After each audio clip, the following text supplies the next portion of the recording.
to study with Pratibha. Today we are going to study a new topic, conditional operator. Conditional operator, it is a ternary operator. Once you know what is a ternary operator, you will be able to understand what is conditional operator also. तो operator सबसे पहले आपने पढ़ा होगा. Operators जानते हो क्या होते हैं, ठीक है. जैसे कि relational operators, logical operators, arithmetic operators, बहुत सारे ऑपरेटर्स आप लोगों ने पढ़े हैं. तो उन ऑपरेटर्स में आपने पढ़ा था कि operators are of three types.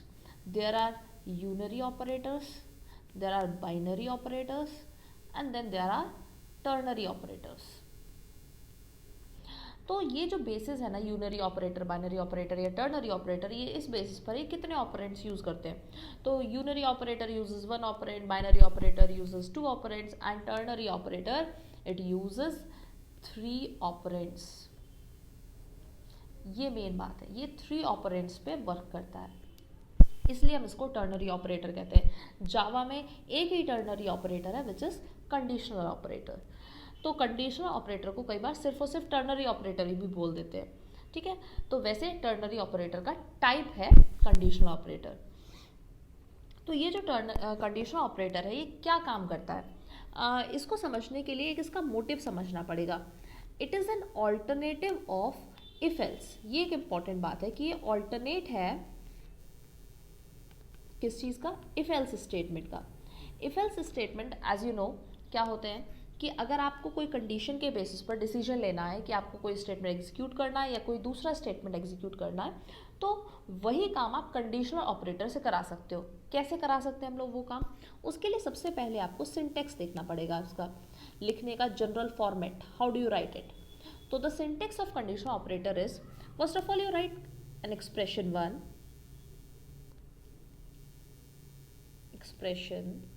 One, फिर इसके बाद क्वेश्चन मार्क लगाते हैं, then you write expression two, colon, and then you write expression three. ये एक तरीका है लिखने का, ठीक है. मैंने शॉर्ट में लिख दिया एक्सप्रेशन.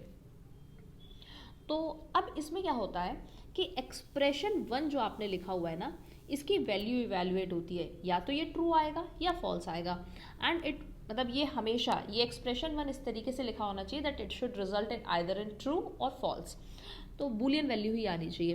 तो अगर इसका आंसर ट्रू आता है तो expression two will be evaluated, and if it is false then expression three will be evaluated. ये इसका फॉर्मेट है. एक एग्जाम्पल दे देती हूँ उसका, कोई छोटा सा, आपको समझ में आ जाएगा उससे. फॉर एग्जाम्पल, जैसे आपने ये कोई प्रोग्राम किया होगा जिसमें से to find the large number, ठीक है. दो नंबर्स में से आपको बिगर नंबर फाइंड करना, आपने इफ एल्स के हेल्प से किया होगा. तो जब आप इफ एल्स के हेल्प से उसको करते हो ना, तो how do you do it, आप ऐसे करते हो. आपने लिखा, सपोज एक आपने वेरिएबल ले लिया, मैक्स वेरिएबल, और उस पर आप स्टोर करना चाहते हो ए और बी में से बड़ा नंबर कौन सा है. ए और बी की वैल्यूज हमने इनपुट करा लिया, ठीक है. I am not writing the whole program, I am just writing the main part. तो आप कैसे इफ एल्स में लिखते हो कि if A greater than B, तो या तो आप प्रिंट करा दो डायरेक्ट, या हम ऐसे लिख सकते हैं. तो max is equal to A, हमने मैक्स वेरिएबल पर स्टोर करा लिया.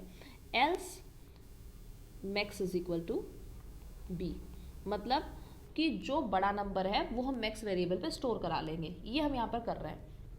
तो यही काम जो हमने यहाँ पर इफ के थ्रू, इफ एल्स के थ्रू किया है, ये हम कंडीशनल ऑपरेटर से करा सकते हैं. हाउ, हमें क्या करना होता है कि जैसे आपने सबसे पहले देखा एक्सप्रेशन वन लिखते हैं. Expression one is a condition. तो यहाँ पर कंडीशन क्या है, A greater than B, this is a condition, ठीक है. अब हमें क्या करना होता है, क्वेश्चन मार्क लगाने के बाद आपको यहाँ पर वो वैल्यू लिखनी होती है जो आप अपने मेन वेरिएबल पे, जिस पे आप कैलकुलेट करा रहे हो, आप उस पर स्टोर करना चाहते हो. I mean to say that कि हम किस वेरिएबल पे वैल्यू स्टोर करा रहे हैं, वेरिएबल मैक्स पर. तो हम यहाँ पर पहले ही स्टार्टिंग में लिख देंगे मैक्स इज इक्वल टू, जिससे कि इसका आउटपुट जो भी कुछ आएगा that will be stored at variable max. तो अब क्वेश्चन मार्क के बाद क्या लिखेंगे, अगर ये कंडीशन ट्रू होती है, सोचो अगर ए ग्रेटर देन बी है, तो हम मैक्स वेरिएबल पे क्या स्टोर कराना चाहते हैं, तो हम स्टोर कराना चाहते हैं ए. एल्स क्या स्टोर कराना चाहते हैं, बी. तो ये इफ एल्स की तरह इस तरीके से काम करेगा. ये आपका एग्जैक्ट सही हो गया कि आप किस तरीके से इफ एल्स की जगह कंडीशनल ऑपरेटर की हेल्प से करोगे। एक स्टेटमेंट में हो गया, ये इसका एडवांटेज है। देखो आप फिर से समझो, इसमें क्या होता है कि ये जो कंडीशन लिखी हुई है जो बीच में, यानी कि this condition A greater than B, ये कंडीशन चेक होगी, या तो ये ट्रू होगी या फॉल्स। अगर कंडीशन ट्रू हो गई तो मैक्स वेरिएबल पे ए स्टोर हो जाएगा, ये स्टोर हो जाएगा अगर कंडीशन ट्रू है, और अगर कंडीशन फॉल्स हो गई तो B value will be stored on variable max. ठीक है, ये इसकी वर्किंग है। तो क्या क्या आपने देखा, क्या है कंडीशनल ऑपरेटर?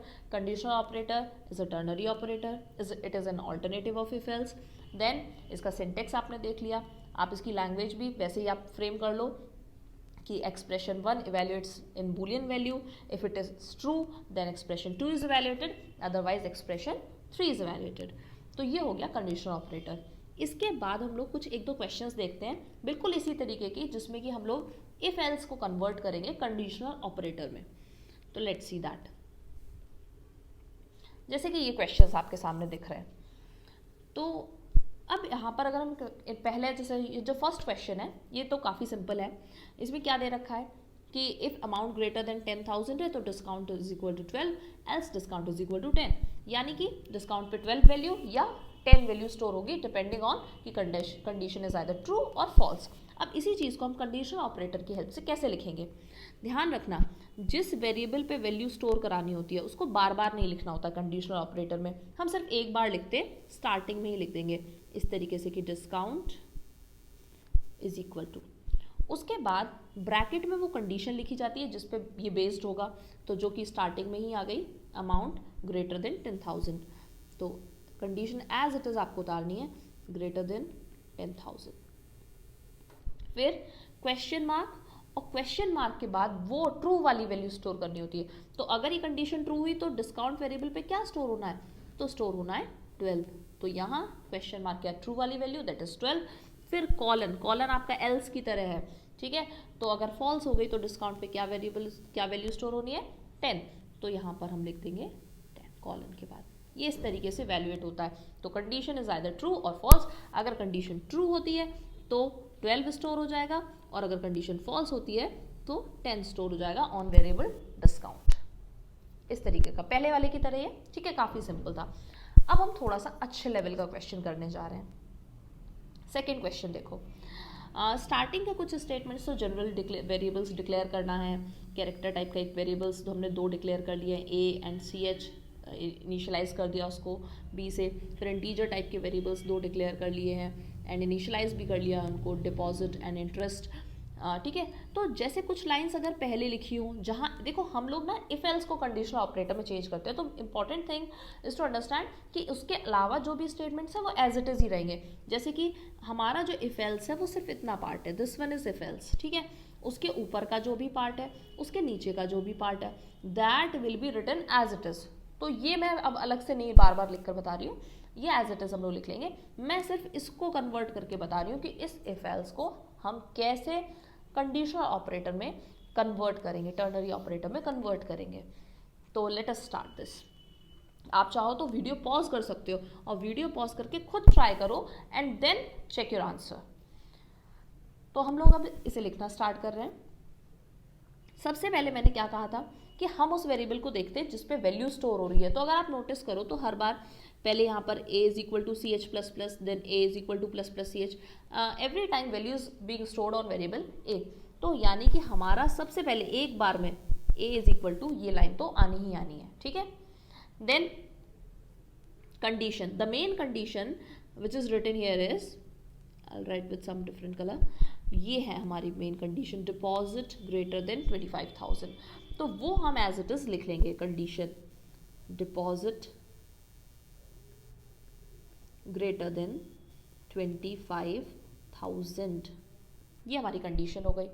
देन अब क्या बोला गया है कि अगर ये कंडीशन ट्रू है, देखो if this condition is true, तो आप क्या होगा, a is equal to C h plus plus, यानी a वेरिएबल पर स्टोर हो जाएगा c h plus, sorry not plus plus, minus minus, c H minus minus. तो जो आपको वैल्यू यहाँ पर स्टोर हो रही है वही वैल्यू हम लिख देंगे। अब कोई सोच रहा होगा इसमें मिस्टेक क्या होती है, बच्चे पूरा पूरा लिख देते हैं, A is equal to C H minus minus ऐसे लिख देंगे। नहीं, हम A is equal to already starting में लिख चुके हैं, इसको बार बार नहीं लिखा जाता है। तो सिर्फ आप जो वैल्यू है सिर्फ उसको लिख दोगे क्वेश्चन मार्क के बाद, that is c H minus minus. तो अगर ये कंडीशन ट्रू है तो ए पर क्या स्टोर हो जाएगा, c H minus minus. Okay, अब आते हैं एल्स। तो जब एल्स पर आप आओगे तो ऑफकोर्स आप कॉलन लगाओगे। ठीक है, लगा लिया हमने। अब हम क्या करें, अब हम लोग यहां पर अगर एल्स में देखें तो एल्स में एक और इफ एल्स स्टेटमेंट लिखा हुआ है। ये थोड़ा सा है कि अगर एल्स के अंदर एक और इफ एल्स स्टेटमेंट लिखा हुआ है या इफ के अंदर एक और इफ एल्स स्टेटमेंट लिखा होता है तो उसको हम क्या बोलते हैं, we call it nested if else. If one if else is used inside another if or another else then it is known as nested if else। तो वैसे ही nested हमें टर्नरी ऑपरेटर भी करना पड़ेगा। तो इसको हम कैसे लिखेंगे, अब else के अंदर यानी कि आपका ये पूरा, इसको आप कंडीशन ऑपरेटर में कन्वर्ट करोगे and this whole will be written in the else part. तो कैसे करेंगे इसको, इसमें आप देखो तो फिर से एक कंडीशन लिखी हुई है else के अंदर ये। तो आप एक काम करो, यहाँ पर मैं यहाँ पर नीचे लिख रही हूँ, ठीक है, जगह नहीं है तो इसलिए मैं नीचे लिख रही हूँ कि कैसे करेंगे। एक ब्रैकेट बड़ा सा लगा लेंगे, ठीक है, ये समझ लो इस पूरे ब्रैकेट के अंदर ये सब लिखा जा रहा है। तो फर्स्ट कंडीशन, तो first of all we are writing the condition again. क्या कंडीशन में लिखी, इंटरेस्ट ग्रेटर देन 12। जो कंडीशन है उसमें हम कुछ नहीं चेंज करना, हमें सिर्फ एग्जीक्यूशन के लिए ये देखना है कौन सी चीज़ पहले लिखनी है कौन सी चीज़ बाद में, चेंज कुछ भी नहीं करना है। तो इंटरेस्ट ग्रेटर देन 12 और फिर क्वेश्चन मार्क। क्वेश्चन मार्क के बाद क्या करना है, ट्रू वाली वैल्यू। तो अगर कंडीशन ट्रू है तो ए पर क्या स्टोर हो रहा है, प्लस प्लस सी एच। तो यानी इसके बाद हम लिखेंगे प्लस प्लस सी एच, फिर कॉलन। देन अगर फॉल्स है तो अगर एल्स के बाद वाला स्टेटमेंट यानी कि सी एच प्लस प्लस, तो सी एच प्लस प्लस। ये पूरा एक ब्रैकेट में कर दिया, आप समझ रहे हो। तो ये पूरा ये मेन एल्स था और मेन एल्स के अंदर ये सब कुछ आ गया एंड देन एंड में सेमीकोलन लगाना नहीं भूलना है। ये कंप्लीट हो गया। इस तरीके से हम लोग इफ एल्स को टर्नरी ऑपरेटर में कन्वर्ट कर सकते हैं। ऑल्सो अब हमने जब इफ एल्स को कंडीशनल ऑपरेटर में चेंज करना सीख लिया, कन्वर्ट करना सीख लिया, तो हम लोग उसको उसके एग्जीक्यूशन के अकॉर्डिंग इसका आउटपुट भी निकाल सकते हैं। चलो एक क्वेश्चन इस पर भी अटेम्प्ट करके देखते हैं। तो सबसे पहले इस क्वेश्चन में क्या गिवन है हमें, ये हम देखो ये वाली बातें यहाँ से उठा रहे हैं, ये मैंने लिखी नहीं है ना, लाइन्स कॉपी नहीं की है, ये यहीं से उठाती हूँ। तो सबसे पहले कैरेक्टर टाइप का एक वेरिएबल ए है एंड दूसरा वेरिएबल है सी एच पे स्टोर्ड है बी, यहाँ पे लिख लेती हूँ सी एच पे बी स्टोर्ड है। देन डिपॉजिट वेरिएबल जो है इस पे स्टोर्ड है 25,000 एंड इंटरेस्ट वेरिएबल पर स्टोर्ड है 10। ठीक है, अभी हम यहाँ से शुरुआत करते हैं कंडीशनल ऑपरेटर। ठीक है, इफ एल्स आपको आता है, कंडीशनल ऑपरेटर कैसे एग्जीक्यूट होगा वो देखना है। तो सबसे पहले कंडीशन चेक होगी, डिपॉजिट ग्रेटर देन 25,000, ये ट्रू है या फॉल्स है। देखो डिपॉजिट की वैल्यू है 25,000 और कंडीशन है डिपॉजिट ग्रेटर देन 25,000 होना चाहिए। It means this condition is false. अगर ये कंडीशन फॉल्स है तो आपको पता है फॉल्स होने पे कहाँ जाते हैं, एल्स पे जाते हैं। और इसका एल्स पार्ट कौन सा है, कॉलन के बाद वाला part, this is the colon. ठीक है, एक क्वेश्चन मार्क है एंड देन कॉलन है। तो क्योंकि ये फॉल्स है तो कॉलन के बाद वाले पार्ट पे जाएंगे, यानी will go on this part. इस पे जब हम जाएंगे तो फिर से इसमें एक कंडीशन लगी हुई है, तो फिर से अब इसको चेक करेंगे। तो इंटरेस्ट ग्रेटर देन 12, अब इंटरेस्ट की वैल्यू क्या है 10, तो इट मीन्स ये कंडीशन भी कैसी हो गई, फॉल्स हो गई, क्योंकि इंटरेस्ट ग्रेटर देन 12 नहीं है। तो अगर कंडीशन फॉल्स है तो हम फिर किस पे जाएंगे, एल्स वाले पार्ट पे। और आप एल्स वाले पार्ट पे जाओगे यानी कि कॉलन के बाद वाले पार्ट पे जाओगे, तो ये है आपका एल्स पार्ट, यानी कि ए पे स्टोर हो जाएगा सी एच प्लस प्लस और सी एच की वैल्यू क्या है बी। अब बहुत ध्यान से समझना, यहाँ पर भी एक ट्रिक हो गई है, थोड़ी सी आपने भूल कर दी तो आपका एक आंसर गलत हो जाएगा सब कुछ आने के बाद भी। C h plus plus this is post increment, यानी कि वेरिएबल यूज दैन चेंज, यानी जब ए पर स्टोर होगा तो ए पर तो स्टोर वही होगा, यूज होगा बी, यानी कि बी वैल्यू ही स्टोर होगी, but then c h plus plus, तो इसका मतलब है कि सी एच की वैल्यू बाद में बढ़ जाएगी। एंड बाद में बढ़ेगी तो बी के बाद क्या वैल्यू आ जाएगी, सी।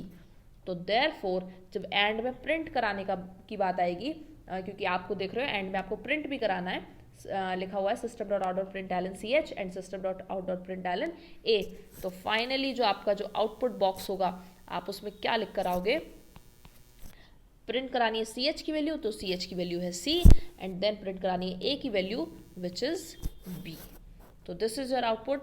आई होप ये टॉपिक आपको समझ में आ गया हो। इस पे बेस बस क्वेश्चंस करके देखना, इन कॉन्सेप्ट्स को अप्लाई करना और ये पूरा कंप्लीट हो जाएगा। चलो बाय, लव यू ऑल।